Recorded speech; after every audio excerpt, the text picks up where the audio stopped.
Statement just made. I now give the floor to the distinguished representative of Pakistan to introduce an address by the head of government. Thank you, Madam President. Madam President, I have the honor and privilege to introduce the pre-recorded address of His Excellency Mr. Imran Khan, Prime Minister of the Islamic Republic of Pakistan, to the 75th session of the General Assembly. Mr. President, Secretary General, Excellencies, ladies and gentlemen, I'm honored to address the United Nations General Assembly once again. I congratulate His Excellency Mr. Volkan Bozkır on his election as the President of the 75th session of the General Assembly. We also appreciate the skillful leadership of the outgoing President, His Excellency Tijani Mohammad Bande, especially during the COVID-19 crisis. We commend the leadership of the Secretary General in these extremely turbulent times. Mr. President, since my government assumed office, our consistent effort has been to fundamentally transform Pakistan. We envisage Naya Pakistan to be modeled on the principles of the state of Medina, established by a holy prophet, Muhammad sallallahu alaihi wasallam. A just and humane society where all government policies are directed at lifting our citizens out of poverty and creating a just and equitable dispensation. To achieve this goal, we need to have peace and stability. Thus, our foreign policy aims to have peace with our neighbors and settle disputes through dialogue.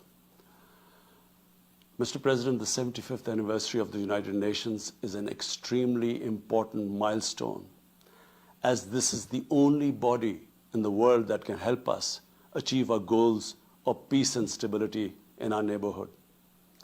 This is also time for us to reflect whether, as the United Nations, we have been able to realize the promise we collectively made to our peoples. Today, the foundations of the world order, non-use of or threat of unilateral force, self-determination of peoples, the sovereign equality and territorial integrity of states, non-interference in their internal affairs, international cooperation, all these ideals are being systematically eroded.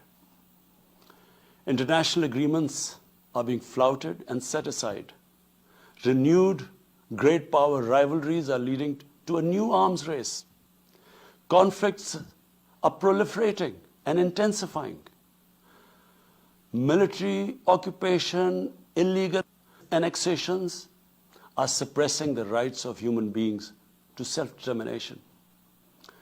According to the respected professor Noam Chomsky, mankind is at even a greater risk than it was before the First and Second World Wars in the last century. And this is because of the threat, increased threat of nuclear war, climate change, and sadly the rise of authoritarian regimes. We must come together to prevent such a catastrophe. We believe that the driving force in international relations must be cooperation in accordance with the principles of international law and not confrontation and force. We all must emphatically reaffirm our support for multilateralism. Mr. President, the COVID-19 pandemic has illustrated the oneness of humanity. In our interconnected world, no one is safe unless everyone is safe. Locking down to control the pandemic has triggered the worst recession since the Great Recession in the last century. This has hit the poorest countries the hardest, as well as the poor in all the countries. In Pakistan, we realized very early on that if we imposed a strict lockdown, the type that several affluent countries had imposed, we would have more people dying of hunger than the virus. Therefore, we adopted a policy of smart lockdown. While concentrating on the hotspots, the virus hotspots, we opened up our agriculture sector immediately and then followed it up by the construction sector, which employed most of the people. At the same time, and this is despite financial constraints, my government deployed $8 billion, unprecedented amount, for our health services, plus support the poorest and most vulnerable households with direct cash payments through SR's program, and then subsidies to the small businesses. Even though our smart lockdown was heavily criticized in the beginning, but thanks to the Almighty Allah's grace, we have not only managed to control the virus, stabilize our economy, but most importantly, we have been able to protect the poorest segment of the society from the worst fallout of the lockdown. Today, Pakistan's response is cited among the success stories in controlling and responding to the pandemic. However, we are still not out of the woods, like no country is out of the woods today. But, Mr. President, it was obvious from the outset that developing countries would need fiscal space to respond to and recover from the COVID crisis. Debt relief is one of the best ways to create that fiscal space for developing countries. Therefore, in early April, I called for a global initiative on debt relief. We appreciate the G20's official debt suspension initiative and the emergency and rapid financing offered by the IMF, World Bank, Asian Development Bank, and UN agencies. This, however, is not going to be enough. The IMF has estimated that developing countries will need over $2.5 trillion to respond and recover from the crisis.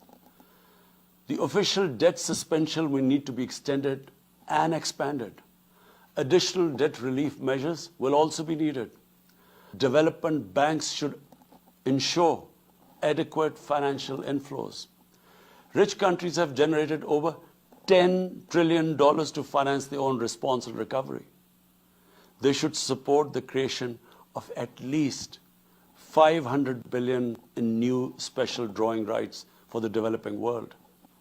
Mr. President, in my address to the General Assembly last year, I had highlighted the tremendous damage that illicit financial flows from developing countries to rich countries and to offshore tax havens cause. This leads to the impoverishment of the developing nations. Money that could be used towards human development is siphoned off by corrupt elites.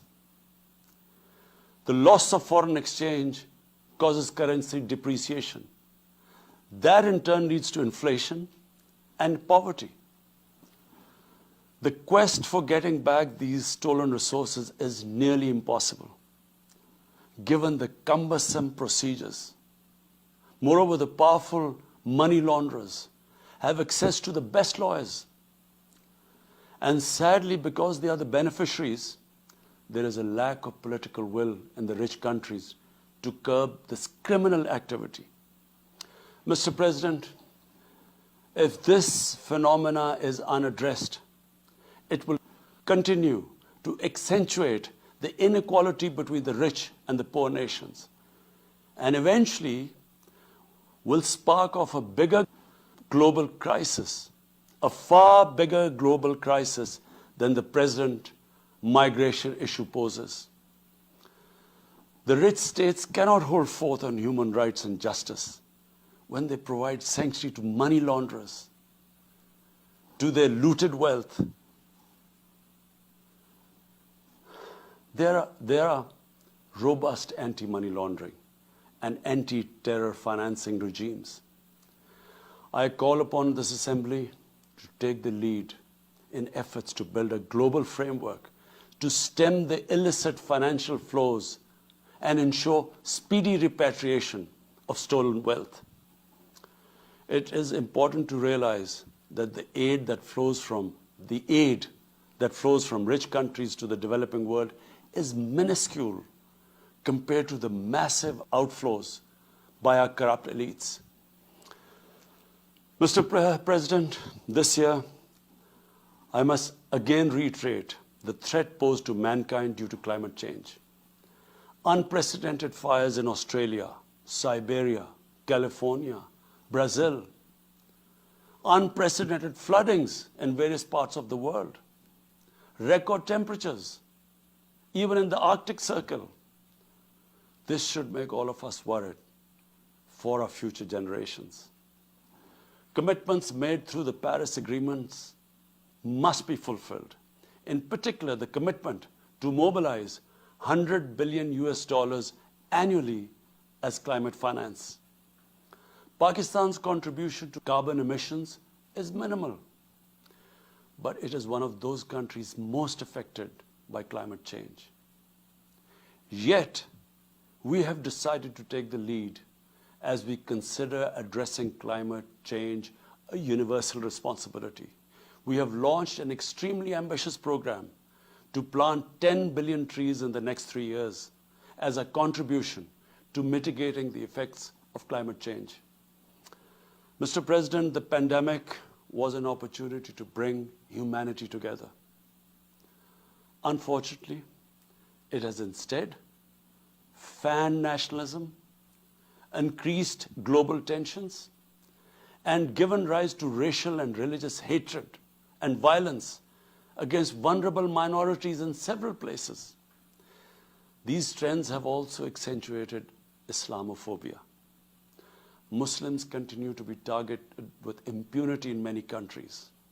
Our shrines are being destroyed. Our Prophet Muhammad sallallahu alaihi wasallam insulted. The Holy Quran burnt. And all this in the name of freedom of speech. Incidents in Europe, including republication of blasphemous sketches by Charlie Hebdo, are recent examples. We stress that willful provocations and incitement to hate and violence must be universally outlawed.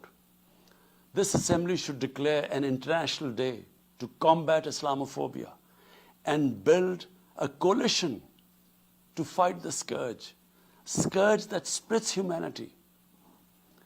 Mr. President, the one country in the world today where I'm sad to say the state sponsors Islamophobia, and that is India.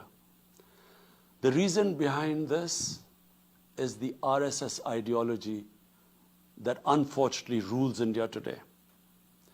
This extremist ideology was founded in the 1920s. The RSS founding fathers were inspired by the Nazis, and they adopted their concepts of racial purity and supremacy. While the Nazis' hate was directed at the Jews, the RSS directs it towards the Muslims and to a lesser extent, the Christians.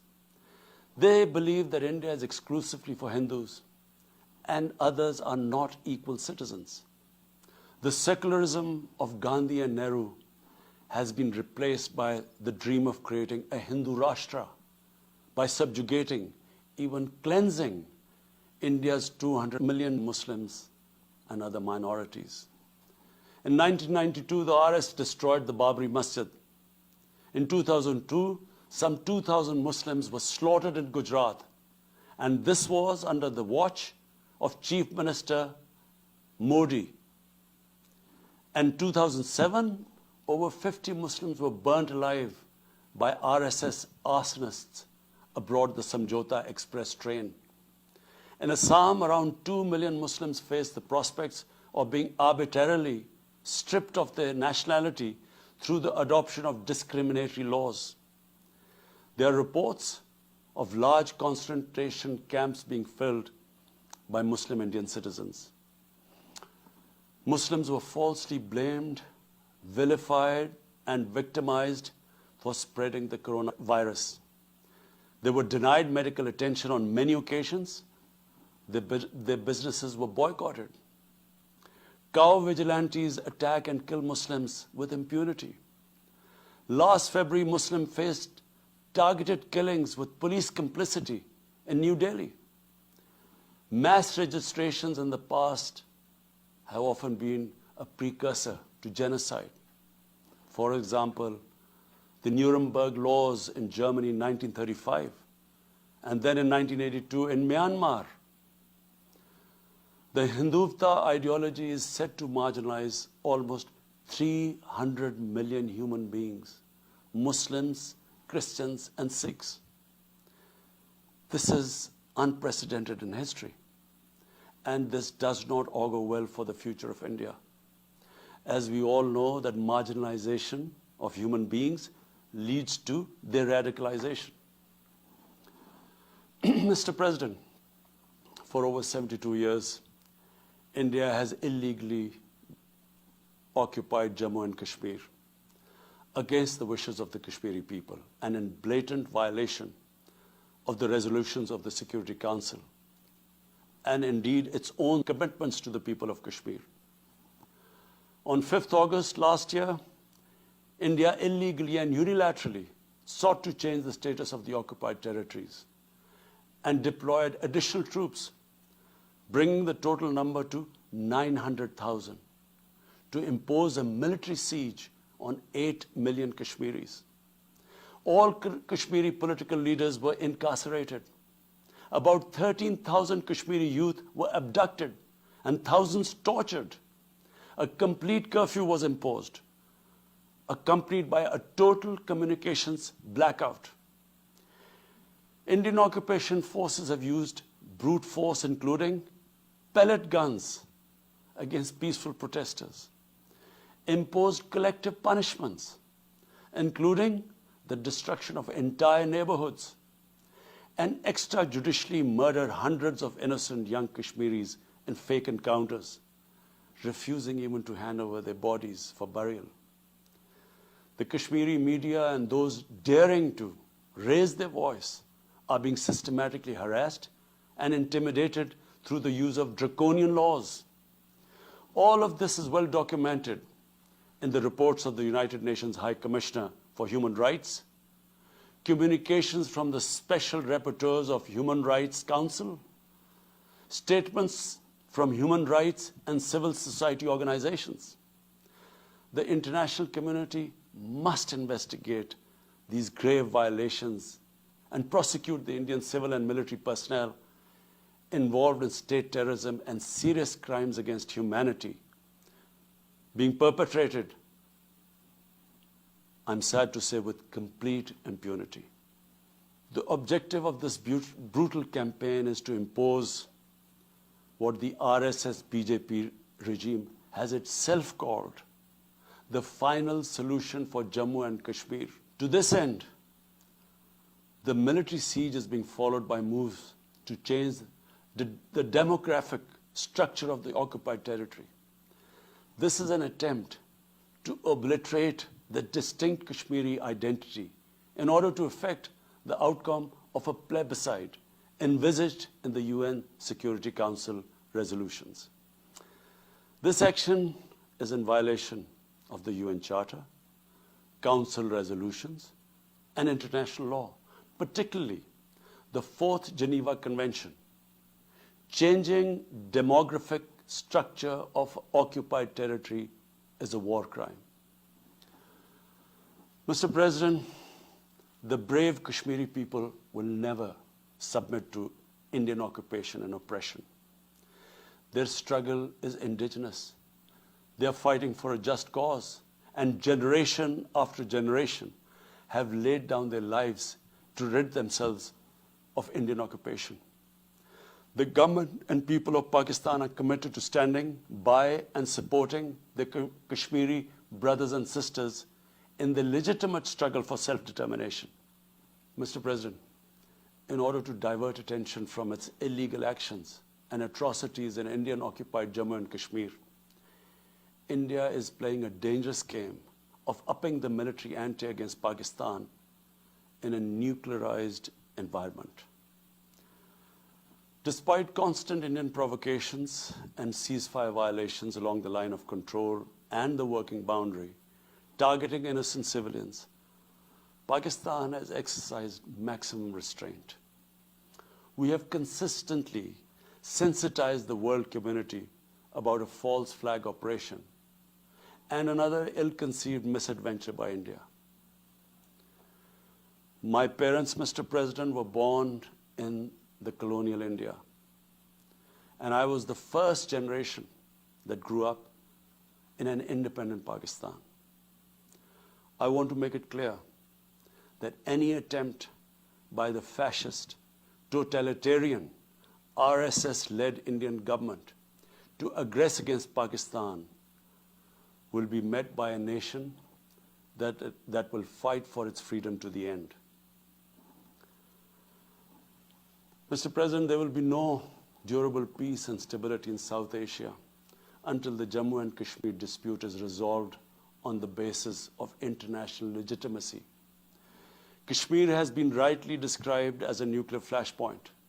The Security Council must prevent a disaster conflict and secure the implementation of its own resolutions, as it did in the case of East Timor.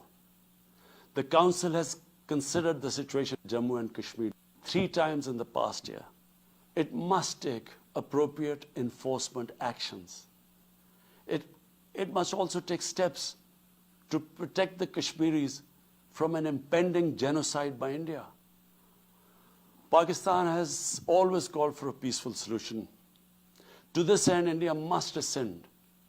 To reach this end, India must ascend the measures it has instituted since 5th August 2019, end its military siege and other gross human rights violation, and agree to resolve the Jammu and Kashmir dispute in accordance with the relevant UN Security Council resolutions, and of course, the wishes of the people of Kashmir.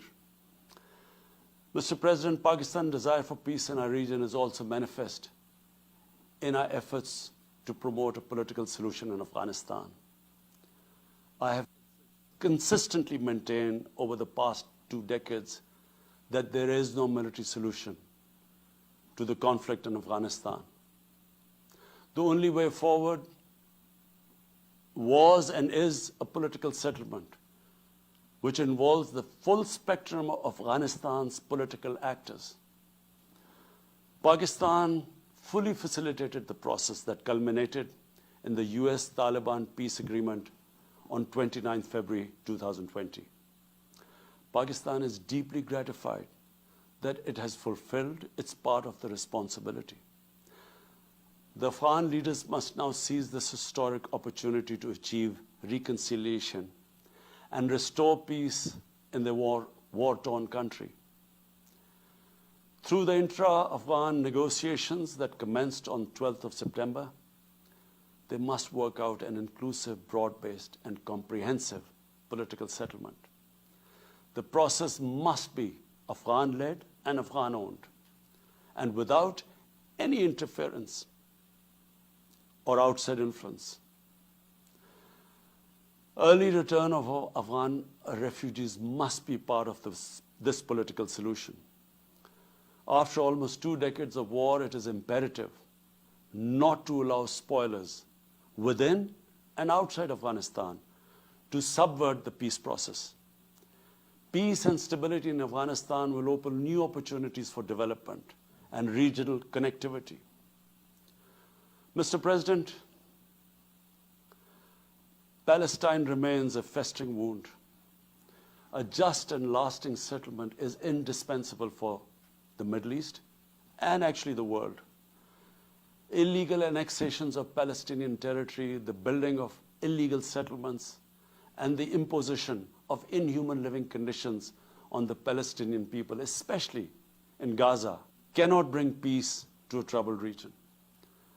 Pakistan continues to support a 2-state solution in line with the UN General Assembly and Security Council resolutions within the international agreed parameters, and they are pre-1967 borders, and Al-Quds, Al-Sharif as the capital of a united contiguous and independent Palestinian state.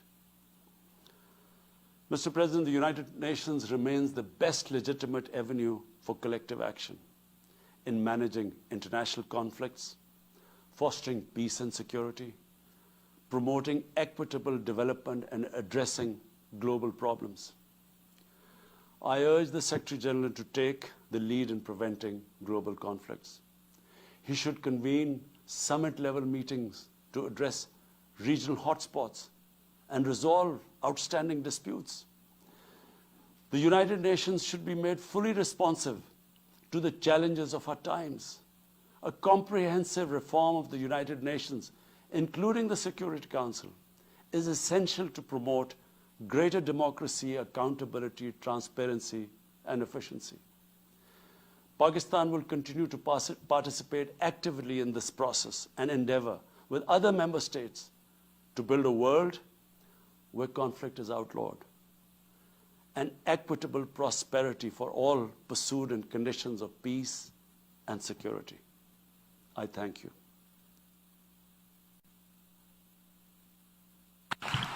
On behalf of the General Assembly, I wish to thank the Prime Minister of the Islamic Republic of Pakistan for the statement just made. I now give the floor to the distinguished representative of Kuwait to introduce an address by the head of government.